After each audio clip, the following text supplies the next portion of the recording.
With all of this focus on agriculture, we're now going to hear from a farmer. So Kris Swartz is a fifth-generation farmer raising corn, soybeans, and wheat in Perrysburg, Ohio. And in 2015, Kris was elected as the new president of the Ohio Federation of Soil and Water Conservation Districts. He's an action-oriented advocate for conservation, especially in the Western Lake Erie Basin. He's hosted numerous field tours, VIP visitors, interviews with the media, and is always open to discussing the challenges farmers face in the Western Lake Erie Basin. As president of the Federation, he looks forward to leading the soil and water districts across Ohio and believing that the districts will continue to be an important and vital player in the policy making at the state and local levels. So Kris, welcome.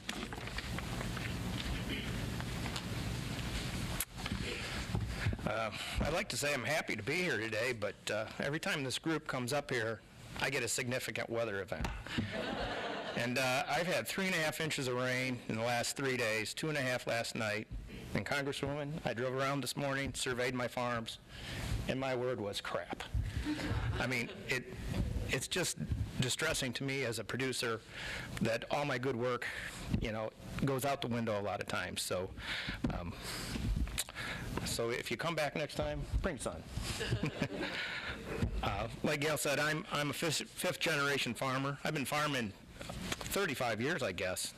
And during that time, I've seen a lot of changes in my operation. I've gone from moldboard plowing to no-till, and now I'm doing variable rate technology, cover crops.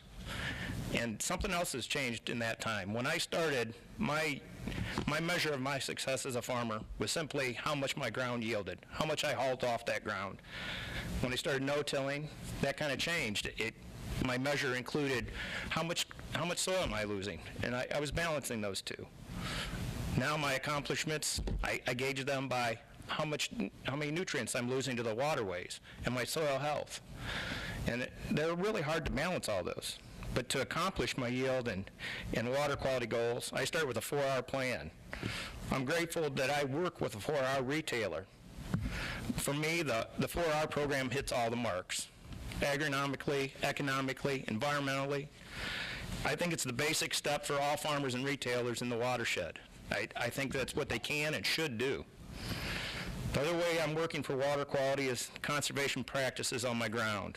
I have filter strips of wetlands, drainage structures, cover crops.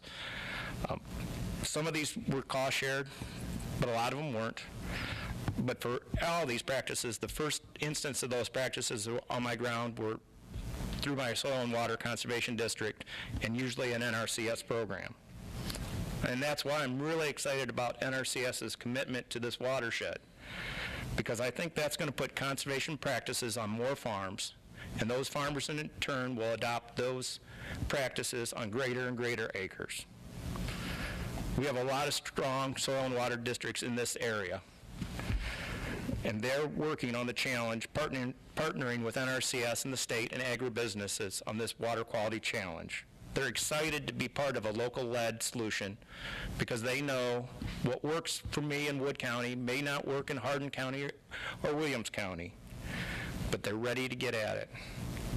And they know that the districts need to be a coordinated part of this problem solving. Thank you.